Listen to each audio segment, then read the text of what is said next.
you. I just love you. That tonight's gonna be a good night. That tonight's gonna be a good night. That tonight's gonna be a good night. Tonight's the night. Suze Orman! We all know that Susie does not sugarcoat anything. This is a want. This is not a need. I'm not one to say I told you so. Oh, if you had listened to me, you would have made a lot of money. Finance expert, best-selling author, Suze Orman. Here's the big board, Suze Orman. You can just go and do an ad. This is like taking a little Suze Orman with you. Susie, where do you get your jackets? Show me the money. Yes, I'm not going to do that. I can't even begin to tell you. Oh, you want to spend what on what? You are denied. You're denied.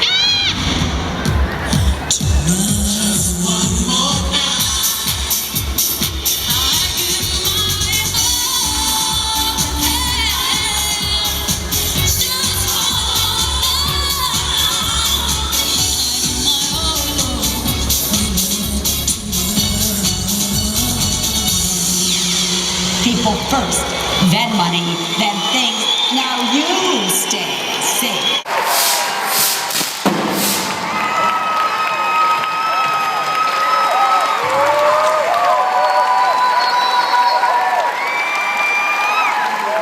Hi, everybody. I'm Suze Orman, better known as the Money Lady. Listen, I can't wait, and you can't wait either, because I'm about to be where? On Pavlina's Kids Place. Hey everyone, this is Pavlina from Pavlina's Kids Place. I'm on location in Orlando with money expert Suze Orman. Hello.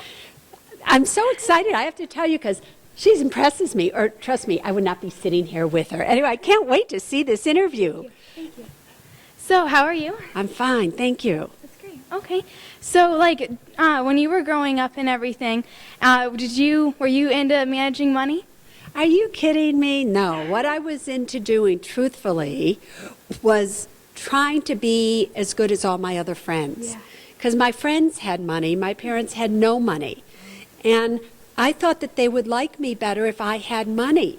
So when I did get money, I would always spend it on them so that they would like me. And I did that, I have to tell you, all the way through college. Really? So it's not that I can sit here and say to you, oh, Suze Orman, and now I'm 61, so I'm a little bit older than you, not a lot, but a little. I didn't manage money because I didn't have money. My parents didn't understand money. Nobody around me did. So I didn't understand the value of money and how you defined money. I always thought money defined you. So I've changed very much over my lifetime. That's very good then. Yeah, definitely. So when I was 10, like I said before the interview and everything, I used to watch you because you were so enthusiastic. So I know you love what you do, but what's your favorite part of what you do? You know, there's so many things I do. I write books. I write for magazines. I do motivational speaking, which is what we're here to do today. I do television. I do a lot of things. But here's the key. My favorite thing that I do is what I'm doing when I'm doing it. Yes, definitely. I understand what you mean. Got that? So when I am on TV and I am saying you are just so denied, that is my favorite thing to be doing at that moment. Definitely.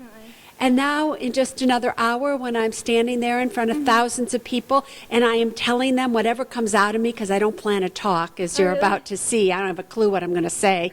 So that's exciting for me. And when you walk in and they're standing up for you and the fireworks are going and you're seeing your video and you're speaking to these people who are hanging on to every word that you're saying, that's my favorite thing to do. I totally understand. So everything I do is my favorite thing to do, and this is key, what I'm about to say now.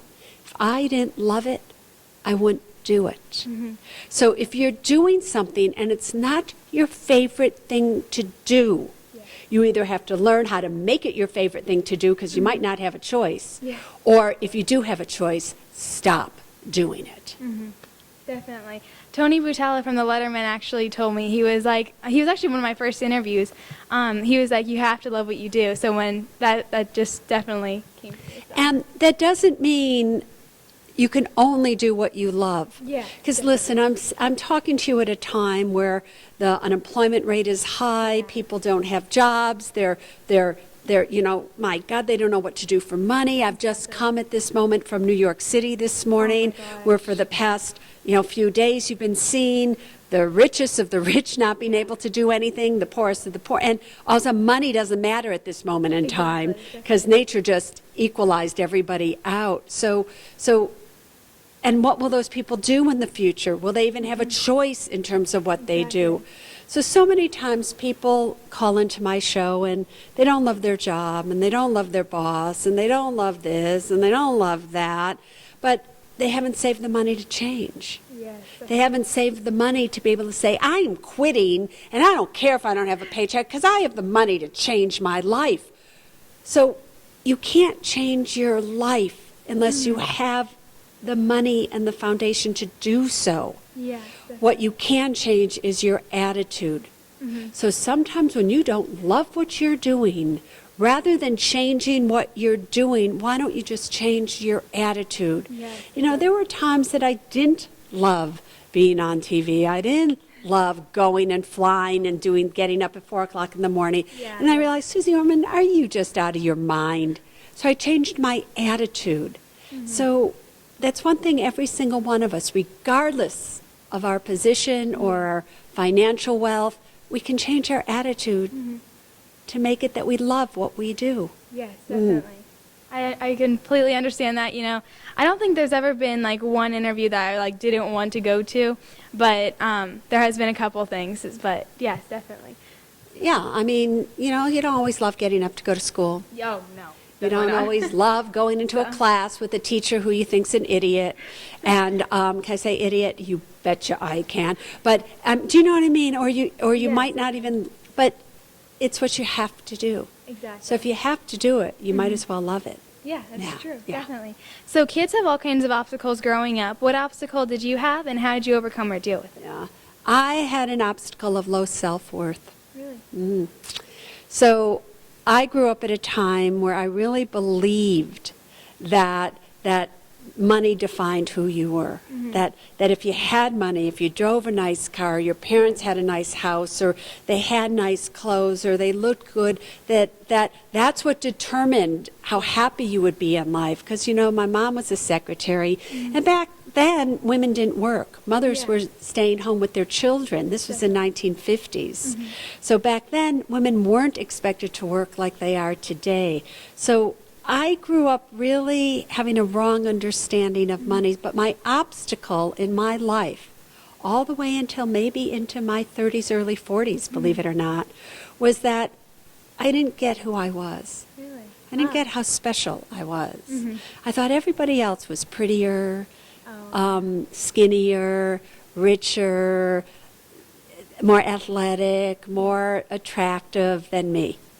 So I had a really low self-worth and a low opinion of myself. So therefore, I always did anything and everything for my friends. And it was always them that was more important than me. That was my obstacle because, when you talk about money, another word for money is wealth. Yeah. And wealth really is how you feel. Wealth isn't just about money. Yeah. Wealth is, do you live a wealthy life, meaning a rich life in terms of your own thoughts and your own feelings and your own actions? And I didn't have a rich life on any level. And it wasn't until later on in life that things started to come towards me. Yeah. But so my greatest obstacle with money growing up is not understanding the true value of myself. Forget money. Yeah. Forget money, because everything I do isn't about money. It's about what do you do to value who you are. Yes, definitely. Because when you value who you are, the world values what you do. When you value what you do, the world values who you are. Yes. And if you don't do those things, then you are undervalued. Yes. What are your upcoming plans and events? Well, we're always booked, but the truth is, as of today is my last day for 2 months of doing anything. So we take the entire month of November and December off. We also take the entire month of May, June, July off, the months. And I'm at a point in my life where really we don't work for money anymore. We Yeah. work because we love to, but we also love not to work Yeah. at making money. We love traveling the world and helping countries that have no money, and what can we do just to do it? Yeah. Or what do you do when what do you do when you're not working? Most people don't know what to do if they're not always busy. So, yeah, see, so I love just sitting around doing nothing. I'll sit on the beach and I'll look at the ocean and I'll think, and sometimes I'll stay silent and sometimes I won't. But that's what happens these next 2 months. Yeah, And I can't wait. That's awesome. Yeah. Okay. Well, thank you so much for talking to me. I really enjoyed it. Anytime, sweetheart. You take care. All right. The first thing is this. I simply want you to get as much pleasure out of saving money as you do spending it. Is this a want or is this a need? And I stand up there every Saturday on my show, and I do end that show with the phrase, people first, then money, then things. You may think that I mean people other than you. Take care of people. No. What I mean when I say that is, can you just take care of yourselves? If you can make yourselves strong, especially the women in this room, women, actuarially speaking, men will die before you. I personally think we're killing them off. I do. But now is the time to get involved with your money.